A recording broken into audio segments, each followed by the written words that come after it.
Hello everybody at Camp YA. I hope you're having an amazing time this weekend, and thank you so much for inviting me to be part of this event and doing a fireside read for you today.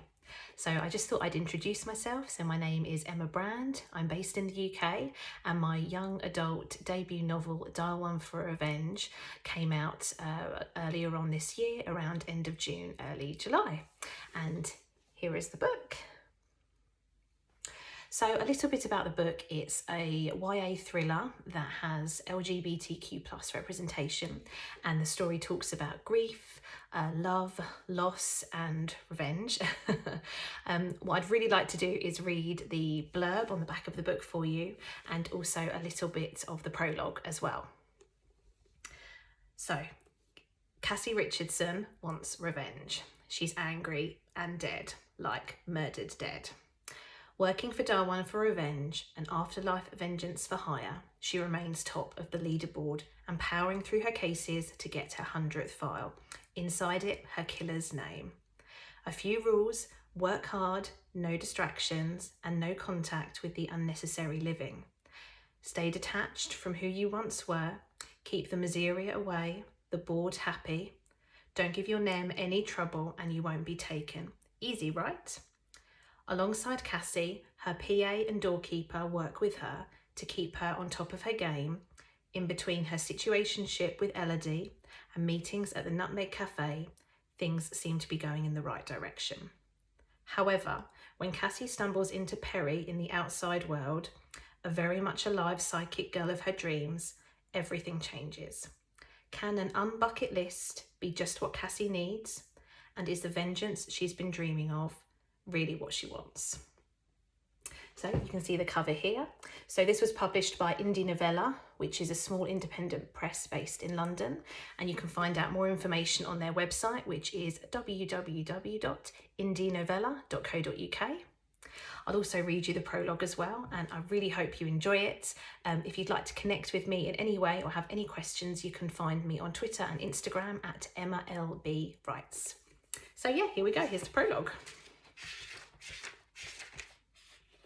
So 2 years ago, February the 14th, late evening. I felt nothing at first, just a memory of pain that slipped away before I could touch it.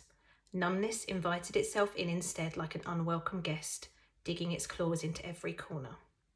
As my eyes opened stickily, I found myself in a bed, but it didn't feel like mine.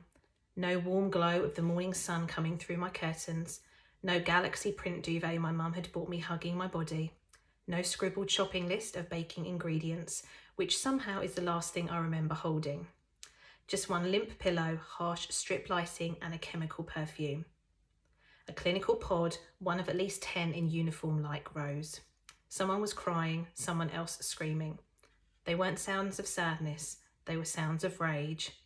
A rage that started to spread through me like wildfire, as if the room was contagious. It eviscerated all thought, all feeling I was trying to cling on to. To make sense of this dream that felt too real, I didn't dare entertain it. Questions started to hit me like blocks of cement. Where was I? Whose room was this? Why did my lungs feel empty? Why couldn't I remember falling asleep? Where was Mum? She should be sleeping down the corridor, but I knew she wasn't. Mum, I croaked, sitting up. She's not here, came the curt voice of a woman approaching with a clipboard. Towering over me in a razor-pressed uniform, thin spectacles, flat shoes padding the 2 white tiles. Yet you are the strongest intake arrival in weeks. She scanned her notes briefly. You'll be sought after indeed. Where is she? I froze, panic bile pooling in my stomach that felt too empty after our baking marathon earlier that day. If she's not here, she made another choice, she added under her breath. Why do I always have to deal with the new arrivals? Arrived? Where the actual had I arrived? This didn't feel like a holiday, this felt like a nightmare, one I wanted to wake up from now. What is going on? I asked, feeling my fists curl into balls and desperate for more information. Without warning, she'd taken my photo, the Polaroid squeal piercing my ears and sending white spot bubbles through my vision. You'll find out soon enough. Here. She placed an envelope of papers heavily onto my lap. Sign on the dotted line, then you can find out. What is this place? I growled. Why won't you tell me anything? She ignored me and started to walk away. I'm talking to you, I screamed in a tone I'd never used. The flush of embarrassment I was expecting didn't come. Instead, anger, thick and fast, tsunami-like waves of frustration and confusion weaving into my pores and sticking fast. Just sign and all will be revealed. And if I don't sign, then you'll never find out who killed you. I stared at her, hard. Then, like I wasn't processing anything she had said, I felt this even more intense, sick jolt. My mum, is she? She shrugged as I stared down at the page. Welcome to Dial 1. Thank you so much again, and I hope you have an amazing time at the festival. Take care.